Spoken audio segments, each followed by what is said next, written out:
Alright, I'm gonna try to do this video. No idea how it's gonna come out. But what is up, guys? I'm driving.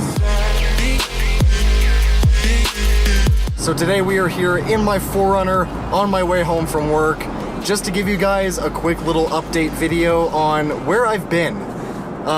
You might have probably have gotten the hint by now, but since I'm coming home from work, that's where most of my time has been being spent. Most of the summer. Got just a couple things I want to talk about here. First thing is first, Smoke's Here Remastered. There is one episode left in that series to go up, and it is done. It's on YouTube, privated, scheduled to release Friday at 12 p.m. Mountain Daylight Time. So if you guys are interested in watching that, that's when it'll be up. Other than Smoke's Here Remastered, guys, I've got a new series planned, and that is going to be Colorado Off-Road. The first video for that went up actually a week ago today, because I'm recording this video on Tuesday, but you're not going to see it until Wednesday. If you guys want to see that, there is a card right now in the top right corner of the screen. More of those videos will be coming pretty soon, guys. That's actually bringing me into the next subject of this update video, is my Toyota 4Runner. The car I'm driving right now, this is a 1999 Toyota 4Runner SR5 Sport trim. Pretty much what that means is it's got skid plates, it's got a friggin' fake hood scoop, and it's got a rear differential lock. A lot of the stuff that the Limited has, it's just not a Limited. It doesn't have the leather seats, it doesn't have the all-wheel drive functionality. In the transfer case, all I've got is a 2-speed transfer case. I can either have 2-wheel drive high, 4-wheel drive high, or 4-wheel drive low. Anyway though, guys, I am already getting sidetracked. Let me actually talk about what I was going to talk about. So, last night, I guess 2 nights ago at the time the video was released, me and part of the squad, we were out 4-wheeling around in some mud. There's a mud pit up in Golden off the side of a highway. And, you know, it was a fun time. I got some videos. My friend Gavin's girlfriend actually shot those, so shout out to her. They came out pretty decent for how late at night it was and just shooting it on my iPhone. But, you know, it was a fun time. Drove through what we call the hydro pit, and I'll get into why we call it that in a little bit here. But, you know, I drove through the hydro pit a couple times, had some fun. I actually completely caked one of my wheels in mud. So that, you know, that's always a great time. So we wrap up, and then we head out of the mud pit. What's ironic here is, in the mud pit, you know, nothing happened to my car. We're all good. It's a 4Runner, you know, it should be able to handle mud just fine. It did get stuck a couple times, but this was some thick, nasty mud, guys. It was like clay. Not even joking around. It was nasty. I do have a couple pictures from when we washed my car off that night, and when I actually washed my car off today, like 5 minutes before starting the video. Anyway, let me get back to the topic here. On the way back, we were on the highway. I can't remember what highway it was, if I'm being completely honest. This was at like 12:30 in the morning. So we're heading back. We enter a work zone, which, you know, that's been there since we started going to that mud pit. But this time, it was a little different. Let me give a quick shout out to the city of Golden for leaving sharp crap in the road. Because what happened was, I ended up rolling over something sharp enough to completely ruin my rear passenger tire. So, you know, it's not even patchable. It looks like someone just took a knife and slid it down the tire for a good 2-3 inches. So, yeah, that's the end of my 3-month-old tires. We pulled off to the side of the highway, jacked up my car with the trashy little bottle jack they have under one of the back seats back here, took the tire off, put on the full-size spare. The full-size spare actually is pretty nice. It's a pretty decent tire, but now I've got one mismatched rim and tire from all my other tires. What is good about this, though, is the guy I bought this car from back in March, he still has the warranty on these tires, and it's still valid. So we're gonna go get that taken care of on Monday. I'll have brand new tires at 0 cost to me. So that's saving me more than $1,000 right there. So getting back into the mud pit itself, I guess. All We've gone there 4 times, and every single time except one, something has gone wrong with someone's car. First time we went, my friend Dan hydro-locked his Ford F-250, and that's why we call that pit the hydro pit, because Dan's truck died there. Second time we went there, actually it was just me and Josiah. Nothing went wrong, because it was dry, because it hadn't rained and it had been hot. But third time we went there, Josiah's electric fan for his radiator seized. And now, well, I guess it didn't really happen in the mud pit, but it happened like close enough to it. I popped one of my tires, and let me get into something else now too.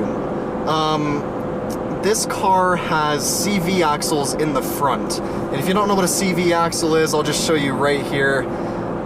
That's what a CV axle is. I'm not a car guy. I don't know how to explain it that much. All I know is it is a steering component and it is loose. Hold up. It's now hours later. We're under my 4Runner. That's the CV axle right there. That little rubber spring looking thing. That is the passenger side CV axle, and it is 100% fine. Seriously, last night, when we grabbed it and moved it around, it would make a beautiful clunking sound, and it no longer does that. So I have no idea what happened, but I'm just happy I don't have to buy a new CV axle, but that's what it is. It's really hard to get a good shot of it, but that's what it is.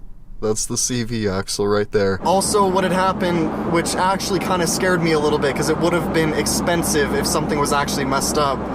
On the way back home, this was like long after we got out of the mud pit, after we dropped off Gavin even. What happened was, when we got on, if you guys know about Colorado, there's a highway called 6th Avenue. We got onto that, and then my whole car just started going like this on the highway. So I was like, okay, alright, that's probably not too good, is it? And Josiah, just sitting in the passenger seat right here, he was just like, no, dude, that is not good. So, we pulled off. Actually, no, we went all the way to Josiah's house, and then got under my car and checked it out. That's when we found out that my passenger side CV axle was loose. There are no CV axles in the back of this vehicle, but there are in the front, so passenger side CV axle is loose. It might be normal, I'm not entirely sure.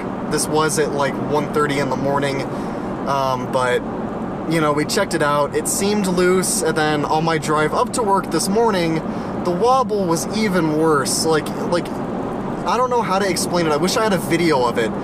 But the whole car, you could just feel it. You could just feel it going side to side like that. It wasn't veering out of the lane, so I guess it wasn't too bad, but you could definitely feel it. But as you can see right now, I'm going 65 miles an hour, no wobble, it's completely fine. Reason for that is because my job entails a lot of driving back and forth. And during one of the drives back and forth, I heard something fall out of one of my rims, and then the wobble was just completely gone. So what I'm guessing is it was just mud completely caked into one of my rims, and it just took a while to work it out. That is also why I pressure washed it again today. I didn't do the whole car because it's been raining, but I did get the majority of the mud off of the undercarriage. I am going to have to take off my skid plates to get all the mud and rocks out from under there, but hey, that's what skid plates are for. They did protect the actual important components of the car from being destroyed by the rocks and all that. I guess learn from my mistakes. No car is indestructible, especially a 20-year-old 4Runner with over 200,000 miles on it. But yeah. Anyway, let's move on to the next topic here, guys. The off-road videos. Ooh, that is a nice 4Runner right there. Look at that. I don't even know if you could see it, but there's another one up there too. Guys, 4Runners are super common in the state of Colorado. But anyway, the off-roading videos. I'm not entirely happy with how the Yankee Hill one came out. I should have put the GoPro in a better spot because my friggin' hood took up half the frame, and you know, we can't have that. That takes away a lot of the real estate of the video. So next time, you know, we're gonna have the GoPro on. I think we're just gonna put it on the front of my hood. We're gonna have hopefully a more skilled cameraman with us to get exterior shots of the car and something special. Video on that, if everything goes to plan, video on that coming Monday. I'm gonna be buying something, and all I'm gonna say is fly. That's all I'm gonna say. You'll just have to wait till Monday to find out. Oh man, anyway though guys, I hope that answers some of your questions as to why there haven't been very many videos this summer. I've been busy at work, and now I've gotta, you know, deal with the tire on my car. Hopefully I won't have to replace the CV axle, but those aren't too terribly expensive. But, you know, if I do, no big deal. I guess it's better to have a new one than a 20-year-old one. So anyway though guys, again, hopefully that answers some of your questions as to why there haven't been many videos this summer. And until Friday, come back, watch the finale of Smokes Here Remastered. And until the next video guys, that is going to be it. Thank you for watching.